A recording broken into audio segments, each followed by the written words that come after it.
Hey, turn up loud. Yeah, that's cool. It's Mundo right here. It's insane how the game is completely different today. Hey, what's up, everyone? This is Mundo, and I am an Italian born American of Cameroonian origin. I am currently 25 years old. No, I'm just kidding. I'm 31. Yeah, I'm 31, and at the moment, I'm in the United States Army, principally. Um, I'm in the U.S. Infantry. For those who might be wondering what specifically I do in the Army, because it's a huge complex. Um, Now, prior to being in the Army and prior to being in the military, I was, am, and will always be a singer, songwriter. There's a lot of stuff out there that we've put out over the years. I have been working with a fantastic team as well, and almost all of it really can be found on theofficialmundo.com. Among, well, plus that, I'm an actor. I love acting. I've been an actor probably since about 8, 9, 10. Theater was where it all began, and I just fell in love with it since. Haven't stopped. And back then it was crazy. Back then we had no microphones. Yep. You had to be audible enough to where the people sitting right in the back could hear you, and then during rehearsals you would actually have someone stand at the back, to see if they could hear you. I'm also a voice actor. I think the voice acting came just more naturally to me because of all the accents I do and everything. For instance, okay, alright, so pretty much British English for me it comes naturally. And a fun fact actually is that I spoke British English before I did American English. I wasn't, I would say maybe 13 or maybe 14 years old. Before I started speaking American English, I had to learn it, and I still learn a lot of American words. Yeah. And we always have jokes about this with my American friends because, for instance, trousers. We don't say pants. That's a very different thing in English culture.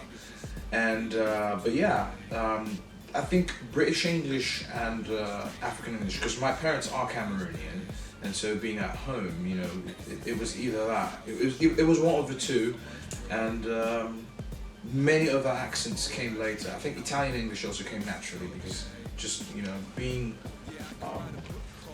growing up in Italy, being born in Italy, that was very natural. That Italian English just came into the mix. I'm also an author, among many other things, and there is some good news coming out shortly about that. I'll save it for later. And next, I'm a comedian. Now, comedy is, I like laughing. Those who know me know that I just love to laugh. It's one of the things I just can't control, really. Like, if I see something funny, if someone says something funny, I don't care who I'm sitting next to, I don't care what the occasion is. I'm pretty much that guy on camera who just goes, oh my god, yeah. So, I love a good laugh. And so I love it when I could do the same for others. Sometimes in life you just need to go with the flow and just laugh through the pain. Really, yeah. If you take yourself too seriously, sometimes that could it could have an already bad situation feeling a whole lot worse. So I love it. Be it stand-up comedy and just I do a lot of talking about accents. I actually do so a lot of alter egos with the accents. It's great stuff. You can just Google the stuff. It's on YouTube. Whether it's Bobigny, who is it's pretty much the impersonation of an old Cameroonian, funny, grumpy, just dirty mouthed grandpa. All right, it's like your dirty grandpa. There you go. It's like your dirty grandpa, but in the African version, the Cameroonian version, and we speak pidgin, which is like a broken English type thing. Yeah, there's that. There's Sir Esmond of Nottingham, which has been out there for a very, very long time. You should check it out.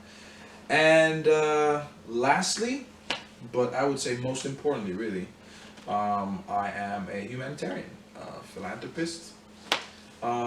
It's been in the family a long, long time. My mom started it in the early 90s. We have been running a charity organization. It's called the Village Women's Organization. Um, it's um, it's a great endeavor. It's meant to help and serve the interests in terms of sustainable development and self-development of rural women, and of course, women being sort of the backbone of the family structure that extends to the children and the men and everything else. So yeah, that's something that we continue to do. We've been doing for many years, and it's getting, you know, it's moving forward, I would say, and in the course of all of this, we're going to talk some more about that, right?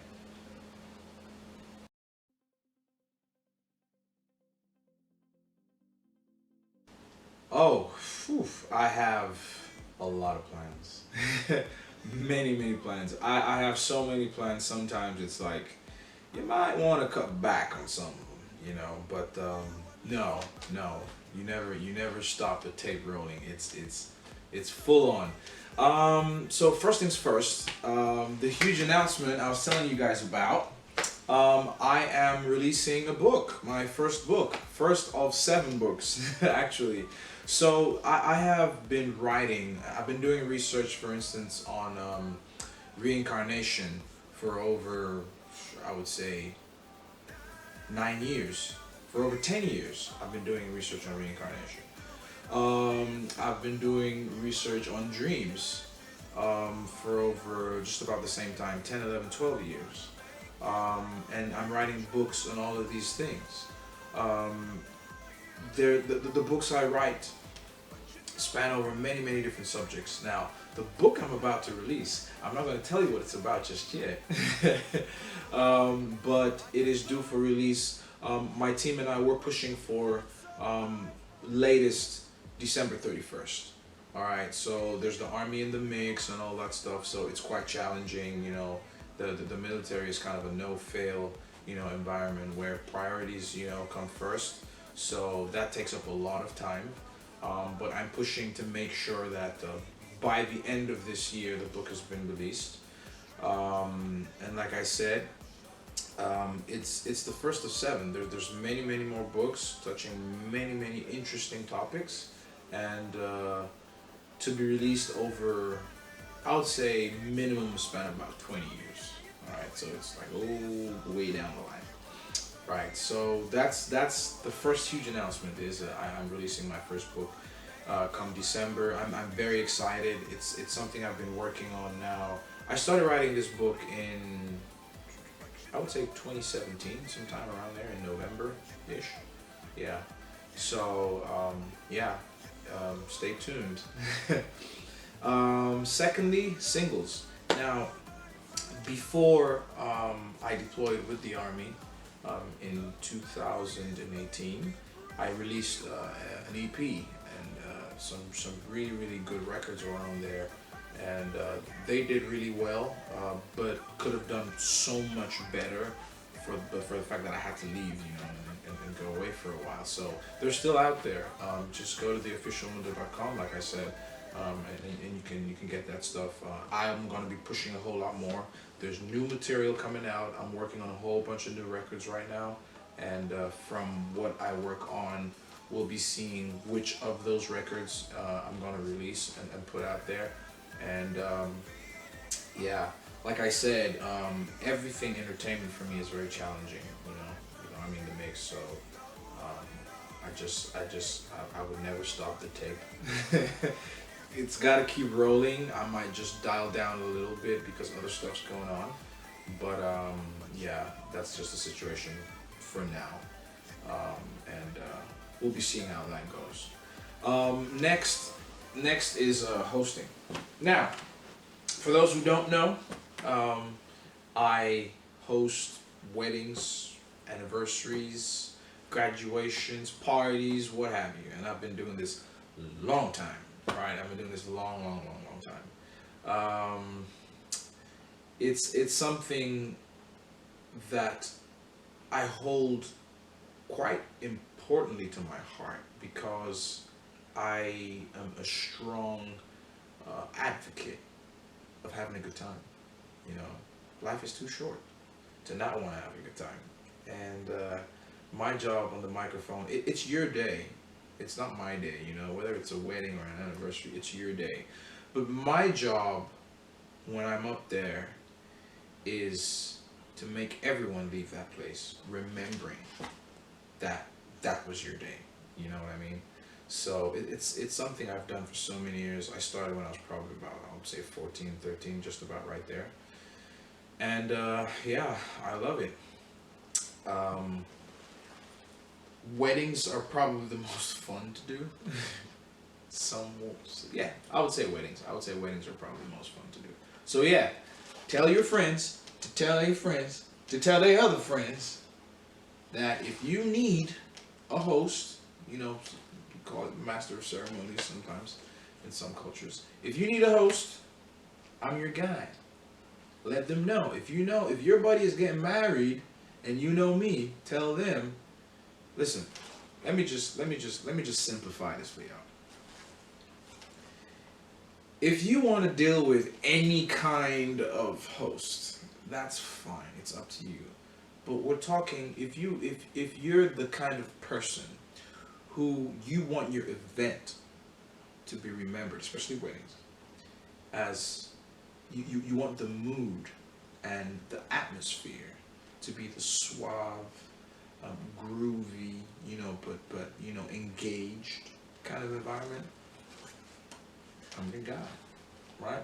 I try to keep people engaged because that's another thing. Is sometimes during some of these events, and let's be honest, sometimes it's like, okay, can we get to the food part already? Kind of thing. Yes, I've seen it. I'm just saying. I'm just being real.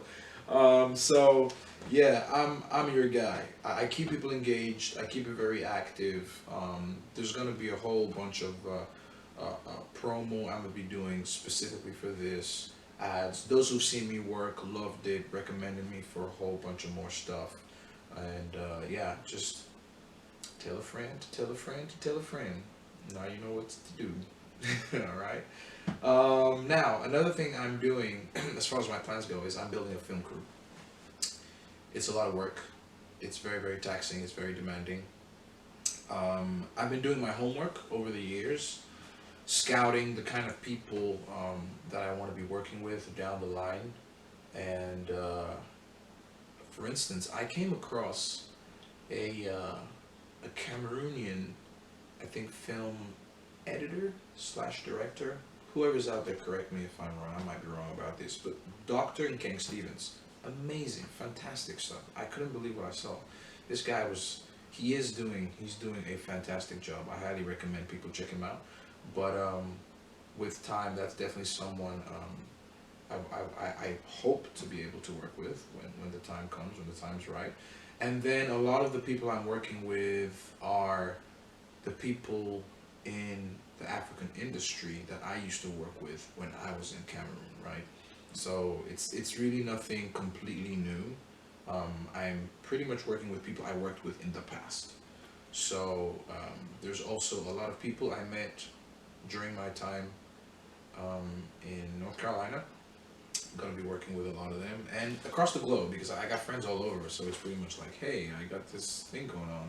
Say, hey, are you down? Kind of stuff. So it's people all across the globe really, but predominantly the United States and Cameroon. Yeah. So building a film crew is I'm very enthusiastic about it because I'm very particular about how that film crew needs to be. Now another thing is starting a podcast. The podcast for me is important because it's the kitchen for all the books. I don't believe in, not I don't believe, I just prefer that while books are being released in the interim, and prior to the books being released and after the books have been released, there is kind of a forum where everyone can have live or say more engaged conversations about some of these things. The topics, like I said, are very, very juicy. Some are highly frictional, some are highly controversial, some deal with pseudoscience, which is one of my strong suits as far as research goes, like I earlier mentioned. Some some deal with heavy political issues, which are currently on the discussion table, but probably not at the forefront. So I am like, well, we need to be talking about this more as people in general, and not only for the sake of political influence and stuff like that. So yeah, it's very interesting stuff. So I encourage you guys, once everything is set up, trust me, I'll put the word out there. You guys are gonna know how exactly to get hold of these podcasts. Very interesting stuff. So I highly recommend you do not miss out on any of it. It's gonna be really, really good. I promise that. And last but not the least, of all the things I'm planning right now is to push the charity. So it is vointernational.org is what it is. That's the website.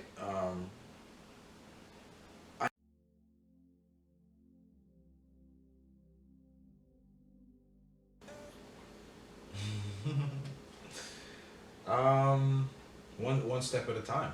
Yeah, one step at a time. Over the years, one day at a time. Um, these things actually do take time. You can't rush them. I mean, you can, but I'm just one of those people. I mean, I have projects that were ready 11 years ago. You know, but I just chose to shelve them because I felt um, between back then and now, or whenever, I just wouldn't have done it in a way that was satisfying to me to begin with.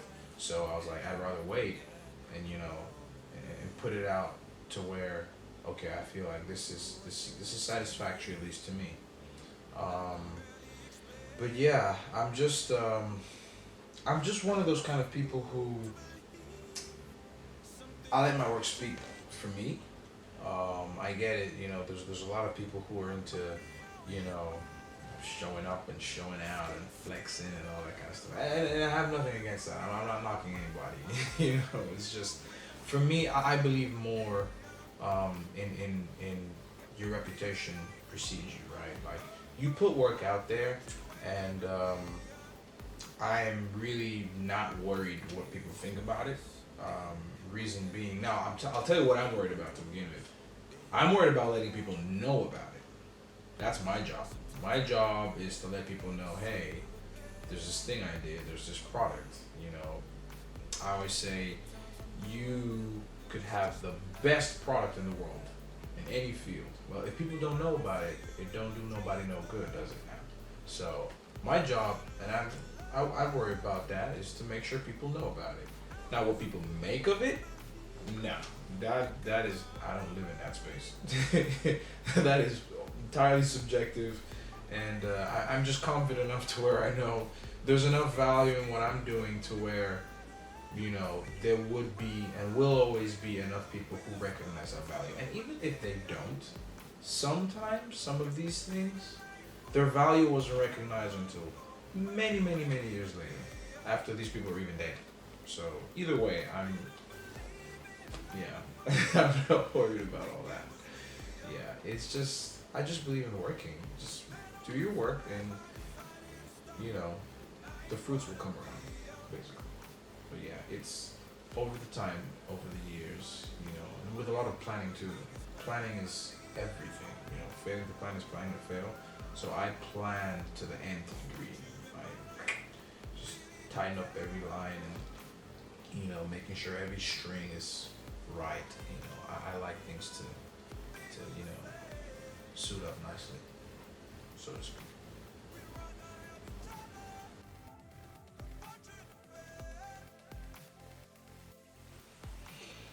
Yes, I do. I do. I am I am so enthusiastic about. I call them my babies because some of them.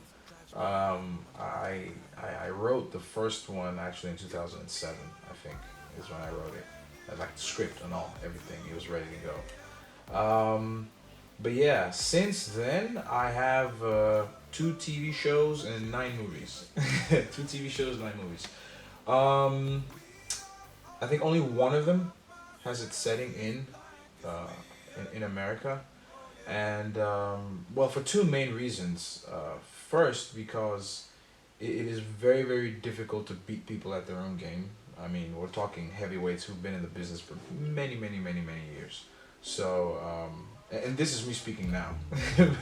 Maybe in 10 years, I don't know. That's gonna change. I'll be where I could comfortably compete, and I'll have many more American movies. I don't know, but for now, no, no.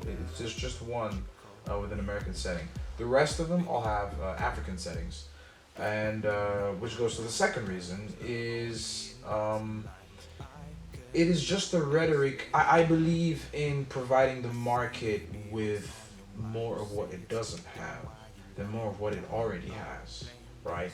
So the African story, for instance, is something that I'm very closely attached to because I grew up there for.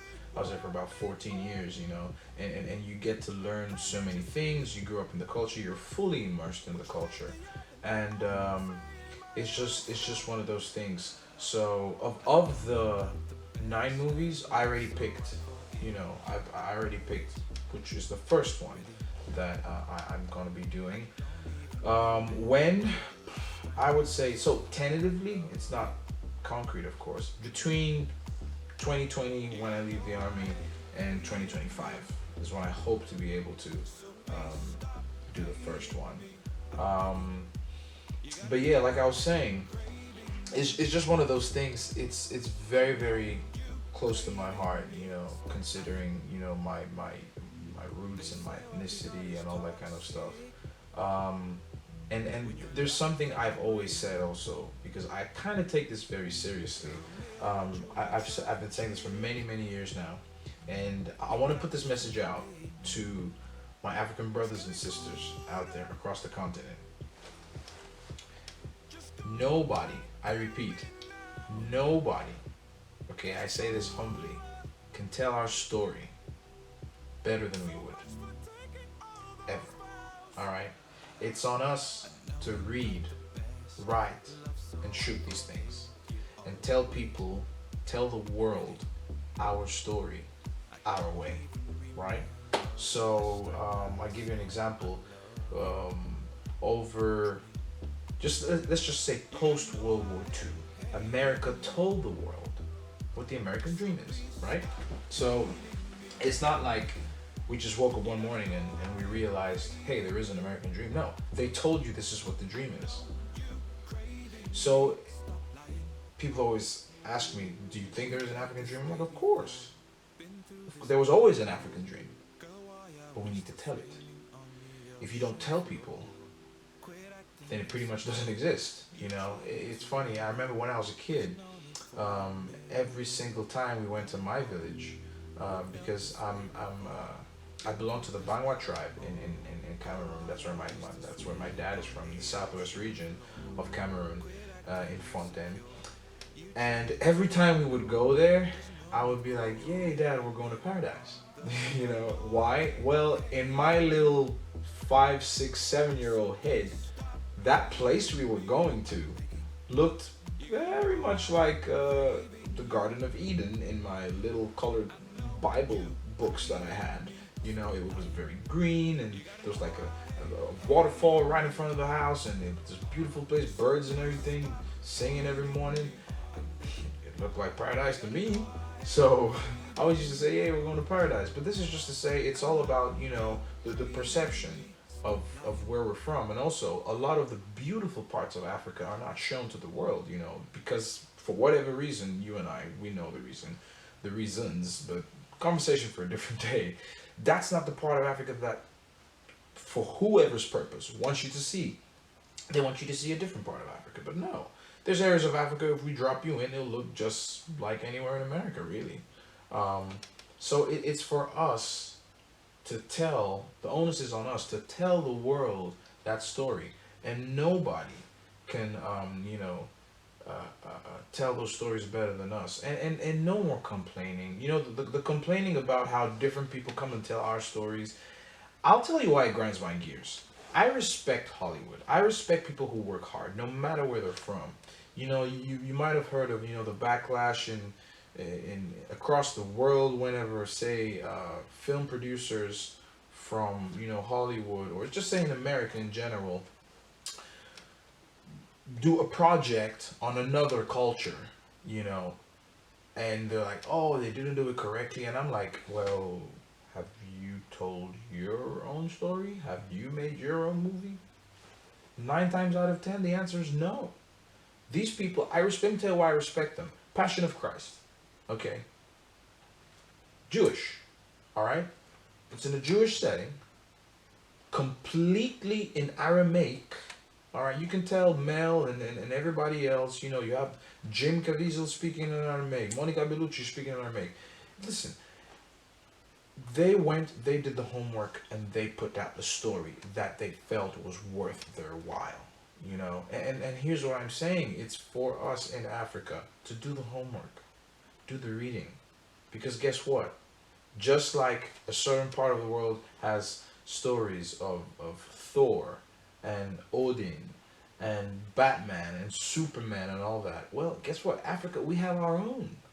They're all there. They're in our history. You just flip through the pages, take some time, you'll realize how many of those heroes we have in our past.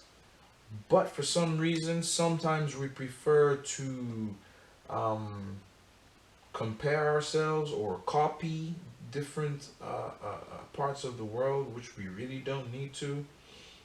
But that's all I'm saying is that we have the power, right? And that power means nothing until we realize that we actually do have the power. So it's up to us to tell our story our way. This is really important, and I think if we did that, it could change a lot. That's why I'm very passionate about what I do. Is in my own way, I want to spend my life telling Africa's story our way. There's always going to be a difference between how we would tell it and between how another person would tell it. So it's just one of those things. But yeah, there's no need to complain about how another person is shooting your story or telling your story if you're not doing it. And even still, what I never knew that there was a monopoly on it or some rights. Nah, anyone. It's just that's what art is all about. It's about creativity. Anybody can tell that story. It's for you to tell yours. So that's just how I see it. But yeah, I'm very passionate about these movies that I've been making over the years, that I've been writing over the years. I believe film is a very sentimental, emotional, and crucial way to reach out to people. And certain messages really can't be properly passed on and conveyed if you didn't do them in the form of a film. Yeah.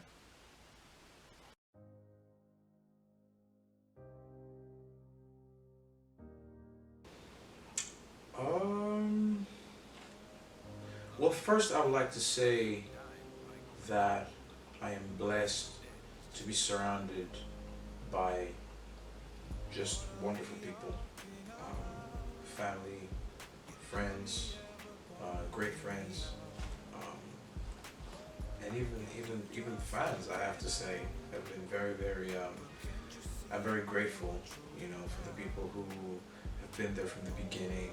Saying, we're just with you. We believe in you. That has been a very, very monumental part of everything that I do.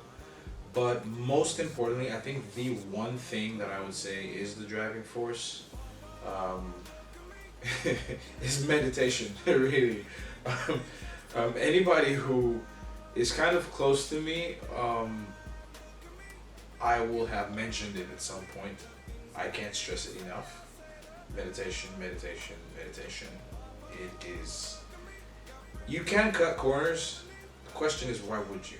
You know, um, it has a very, very fundamental and almost nutritional value. Not almost, it does have a nutritional value when you understand what it does for you and what its purpose is. So I really can't stress it enough, you know, especially considering the distractions that we have in our current world. It's crazy to think that, say, when I was 7 years old, for instance, okay, there was no internet, there was no Twitter, there was no Snapchat, there was no Tinder, okay, there was no, so many of these things just didn't exist. There were no cell phones, you know.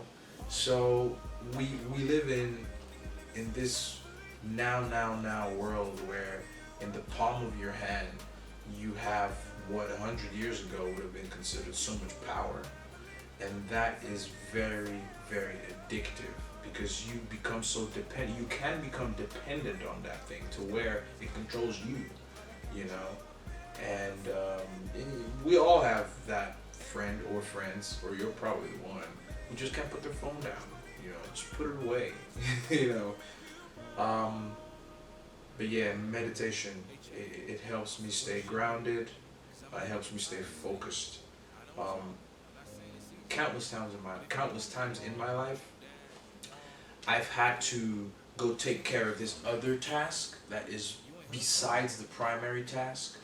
And when you go take care of that task, you gotta come back to the primary task, sort of like report back to the primary task.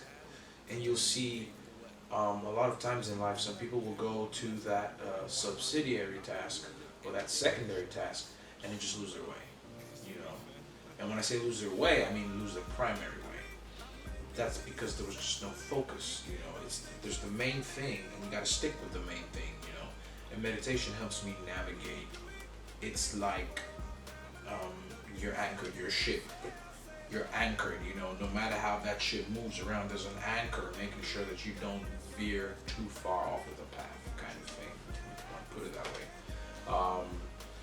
But yeah, it's just having your roots firm, you know, and meditation, you know, helps me do that.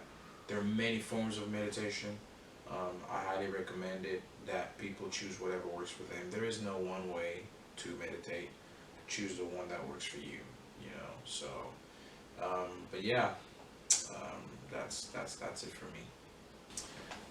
Thank you so much for watching. Thanks for tuning in. Don't forget to subscribe. All right. Let's keep this train rolling, and I will be catching you guys through all these projects. Don't go away. Stay tuned. I'll keep you informed. Mwah. One love. Peace. Ciao.